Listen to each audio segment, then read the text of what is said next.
அப்படின்ற சில பயம். பயம் வருவதற்கு பல காரணம் இருக்குல்ல. அப்படி பலவிதமான காரணம். சிலர் சொல்லுவாங்க, ஒரு காரணம் இல்லை பயமா இருக்குதும்பாங்க.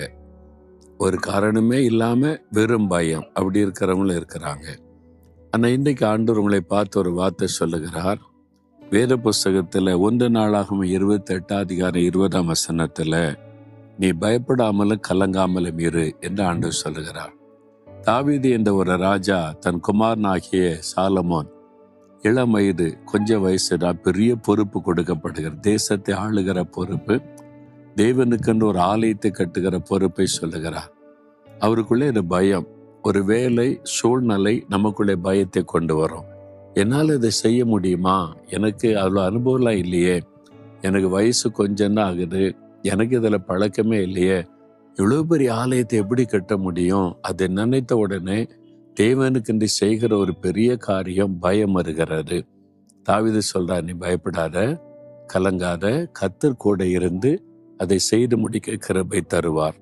உங்களை பார்த்து ஆண்டவர் அதை சொல்லுகிறார். நான் ஊழியத்துக்கு ஆண்டவர் அழைத்த போது பயந்தேன்.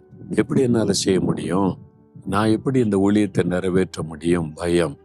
ஆண்டவர் தைரியப்படுத்தினா, பயப்படாத, நான் கூட இருக்கிறேன்னு சொல்லி. இயேசுடிக்கிறார் ஊழியத்தை குறித்து பெரிய தரிசனத்தை ஆண்டவர் கொடுத்தார். இப்ப நாள்மோடியில பார்க்குறீங்க, கட்டடங்கள், ஆத்துமாக்கள் வருவது, ஜனங்கள் வருவது, மிஷினரிகளை அனுப்புவது, இவ்வளவு பெரிய திட்டத்தை 78ஆம் வருஷம் காண்பித்த போது நான் சந்தோஷப்படலை, பயந்தேன். இது எப்படி செய்ய முடியும்? இந்த கிராமத்தில் இருந்து கொண்டு எனக்கு அதுக்கு ஒரு அனுபவம் இல்லை, ஞானமும் கிடையாது, படிப்பும் கிடையாது என்று. ஆண்டவர் சொன்னா, நீ பயப்படாத, நான் கூட இருந்து நீங்க ஜெபிக்க எல்லாவற்றையும் செய்து முடிப்பேன் என்று.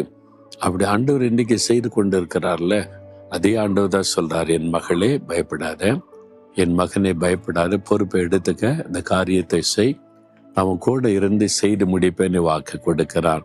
அது உங்களுடைய படிப்பின் காரியமா இருக்கலாம், தொழில் காரியமா இருக்கலாம், ஊழிய காரியமா இருக்கலாம், ஒரு வேலையா இருக்கலாம், ஏதோ ஒரு